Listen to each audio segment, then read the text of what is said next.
So guys welcome back with another updates in direct ವಿಷಯಕ್ಕೆ ಬರ್ತೀನಿ. ಮಧ್ಯದಿಂದ ಒಂದು ಪ್ರೊಮೋ ಕೂಡ ಅಪ್ಡೇಟ್ ಮಾಡಿಲ್ಲ ಬಿಗ್ ಬಾಸ್ ಅವರು. ಯಾಕೇನು ಕತೆ ಗೊತ್ತಿಲ್ಲ, ಏನು ಕಂಟೆಂಟ್ ಇಲ್ವಾ, ನೋ ಐಡಿಯಾ. ನೋಡೋಣ ಮತ್ತೇನಾದ್ರು ಅಪ್ಲೋಡ್ ಮಾಡ್ತಾರೆ ಏನು ಕತೆ ಅಂತ. ಆ್ಯಂಡ್ ಇದಾದ್ಮೇಲೆ ಬೆಳಗ್ಗೆಯಿಂದ ಒಂದು ರೂಮರ್ಸ್ ಹಬ್ಬಿದೆ. ಭವ್ಯ ಅವರು ಎಲಿಮಿನೇಟ್ ಆಗಿದ್ದಾರೆ ಮಿಡ್ ವೀಕ್ ಎಲಿಮಿನೇಷನ್ ಇಂದ. ಅದು ಆಕ್ಚುಲಿ ರೂಮರ್ ಅಷ್ಟೇನೆ, ಯಾವುದೇ ರೀತಿಯಾದ ಕನ್ಫರ್ಮೇಷನ್ ಅಪ್ಡೇಟ್ ಇಲ್ಲ. ಇಲ್ಲಿವರೆಗೂ ಯಾರು ಕೂಡ ನಿಜ ಅಂತ ಯಾರು ಹೇಳಲಿಲ್ಲ. ಸೊ ಹಾಗೆ ಅದು ಫೇಕ್ ಅಪ್ಡೇಟ್ ಆಗಿರುತ್ತೆ. ಆ್ಯಂಡ್ ಇದಾದ್ಮೇಲೆ ಈ ವಾರ ಮಿಡ್ ವೀಕ್ ಎಲಿಮಿನೇಷನ್ ಇತ್ತು. ಸೊ ಈ ಮಿಡ್ ವೀಕ್ ಎಲಿಮಿನೇಷನ್ ಅಲ್ಲಿ ಯಾರೋ ಒಬ್ರು ಹೋಗ್ತಾರೆ ಅನ್ಕೊಂಡ್ರೆ ಇಲ್ಲಿ ಹೈ ಡ್ರಾಮಾನೇ ಆಗ್ತಾ ಇದೆ. ಸೊ ಹಾಗಾಗಿ ತುಂಬ ವೆಯ್ಟ್ ಮಾಡ್ತಿದ್ವಿ. ಬಟ್ ಇವಾಗ ಸಿಕ್ಕಂತ ಅಪ್ಡೇಟ್ ಏನಪ್ಪ ಅಂದರೆ ನೋ ಮಿಡ್ ವೀಕ್ ಎಲಿಮಿನೇಷನ್ ಅಂತೆ. ಅಂದರೆ ಯಾರು ಹೋಗ್ತಾ ಇಲ್ಲ ಅಂತ ಹೇಳ್ತಿದ್ದಾರೆ ಮಿಡ್ ವೀಕ್ ಎಲಿಮಿನೇಷನ್ ಅಲ್ಲಿ. ಬಟ್ ಆದ್ರೂ ಕೂಡ ಏನಕ್ಕೆ ತಿರ್ಗಾ ಇಷ್ಟೊಂದು ಹೈ ಡ್ರಾಮಾ ಮಾಡ್ತಾರೆ ಅಂತ ಗೊತ್ತಾಗ್ತಿಲ್ಲ. ಇವಾಗ ತಿರ್ಗಾ ವೋಟಿಂಗ್ ಓಪನ್ ಮಾಡ್ತಾರೆ ಅಂತ ಗೊತ್ತಿಲ್ಲ. ಓಕೆನಾ, ಅದು ಯಾವ ರೀತಿ ಬರೀ ಅವತ್ತೇನು ಕನ್ಸಿಡರ್ ಮಾಡಿದ್ರು ಅದ್ರ ಮಾತ್ರ ಕನ್ಸಿಡರ್ ಮಾಡೋದಾದ್ರೆ ಏನೋ ಒಂಥರ ವಿಚಿತ್ರ ಅಂತ ಅನಿಸಿದೆ ನನಗಂತೂ. ಆಮೇಲೆ ಆ ಪಾಯಿಂಟ್ಗಳು, ಆಮೇಲೆ ಒಂದಿಷ್ಟು ಕಥೆಗಳು ಏನೇನಾಯಿತು ನೀವೇ ನೋಡಿದಿರ.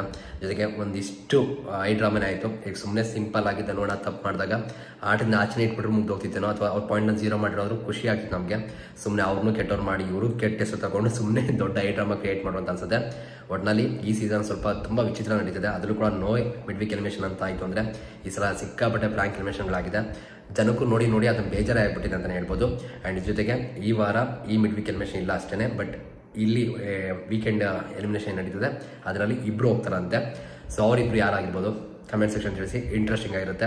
ಆ್ಯಂಡ್ ಲೈವ್ ಕೂಡ ಬರ್ತೀನಿ, ಮಾತಾಡೋ ಡೀಟೇಲಾಗಿ ಹೋಗೋಣ. ಸಿಗೋಣ ಮತ್ತೆ. Thank you guys, love you guys, bye.